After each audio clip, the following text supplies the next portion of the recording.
আমরা উইলিয়াম শেক্সপিয়রের নামটা মোটামুটি সবাই চিনি, ইংলিশ লিটারেচার একজন বিখ্যাত রাইটার।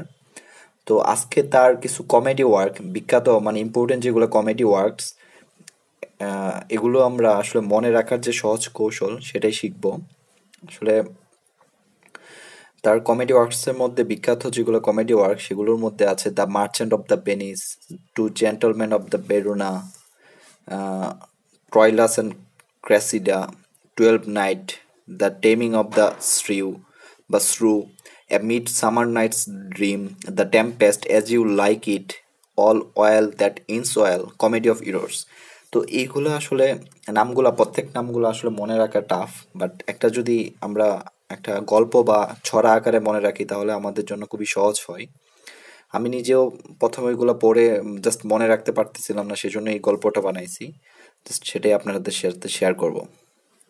গল্পটা হচ্ছে এমন: একদা বেড়ায়না শহরে, শহরটা ছিল আসলে বেড়ায়না, যে শহরে আসলে বেড়ানোর ক্ষেত্রে নিষেধাজ্ঞা করা হয় যাতে ওই শহরে কেউ না বেড়ায়, সেজন্য একদা বেড়ায়না শহরে, মানে ওই শহরটা আসলে একজাক্টলি বেরোনা, টু জেন্টলম্যান বাস করতো, মানে দুইজন ভদ্রলোক বাস করতো।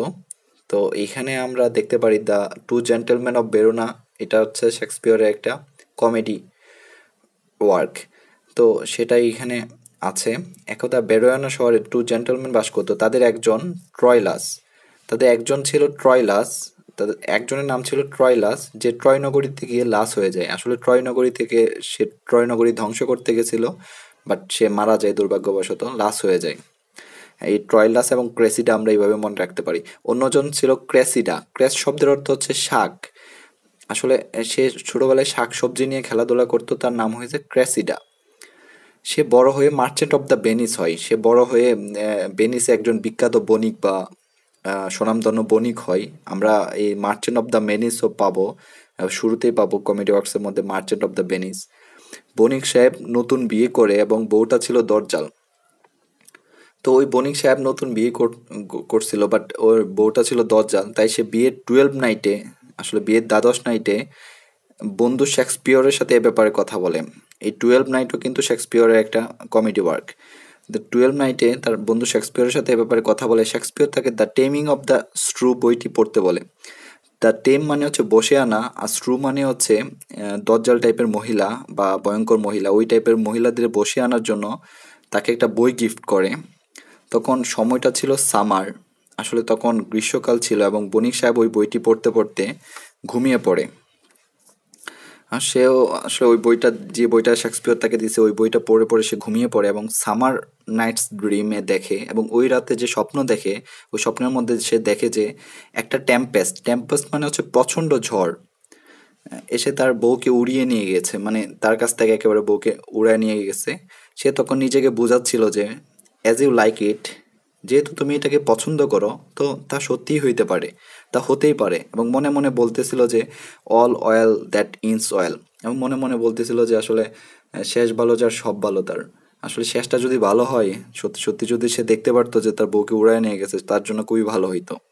কিন্তু দুর্ভাগ্যবশত সকালে উঠে দেখে তার বউ তার পাশে শুয়ে আছে, এবং সে দীর্ঘ নিঃশ্বাস ফেলে বলে, it was just comedy of errors, মানে এটা আসলে এই গত রাত্রে স্বপ্নটা ছিল আসলে কমেডি অফ ইরোর্স। তো আমরা এই যে গল্পটার মধ্যে আমরা এই শেক্সপিয়রের কমেডি, যতগুলা কমেডি ওয়ার্ক আছে, যেটা নভেল বা প্লে বা ড্রামা, সবগুলাই আমরা এখানে পাবো গল্পটার মধ্যে।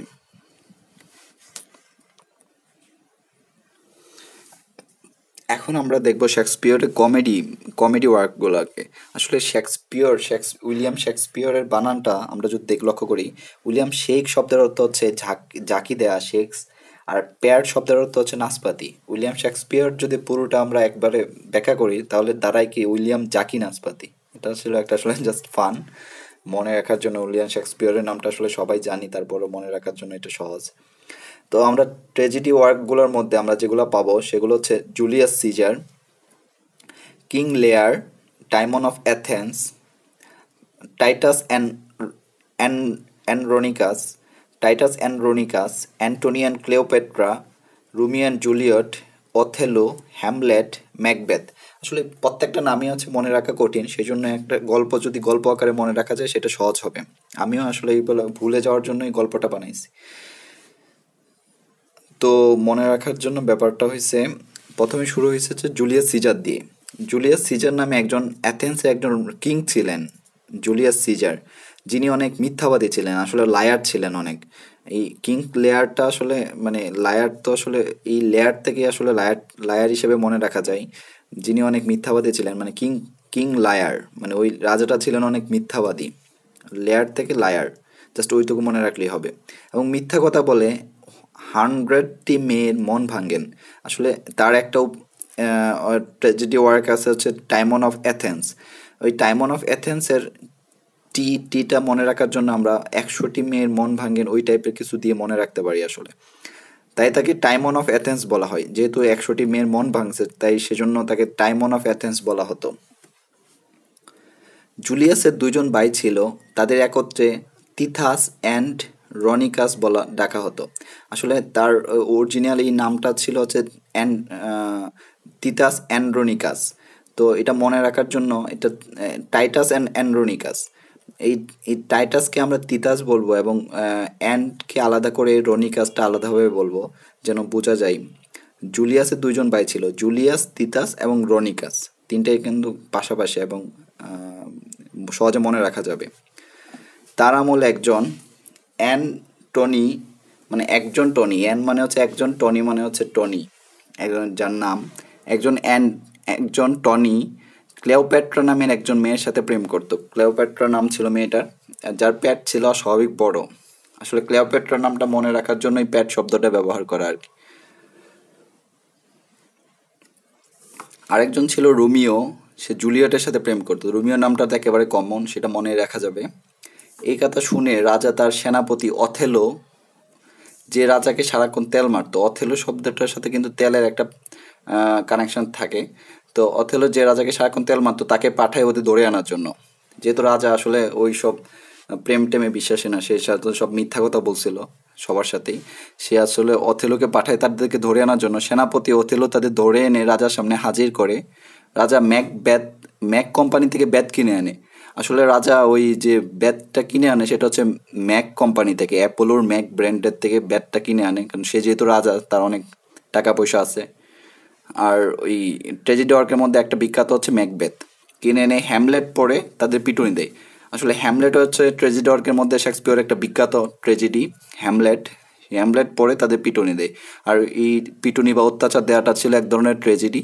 আর শেক্সপিয়রের যেহেতু এইগুলো ট্র্যাজেডি ওয়ার্ক, তাই এইভাবে মনে রাখা যায়। তো যদি ভালো লেগে থাকে ভিডিওটা লাইক করবেন আর সাবস্ক্রাইব করবেন আমাদের চ্যানেলে।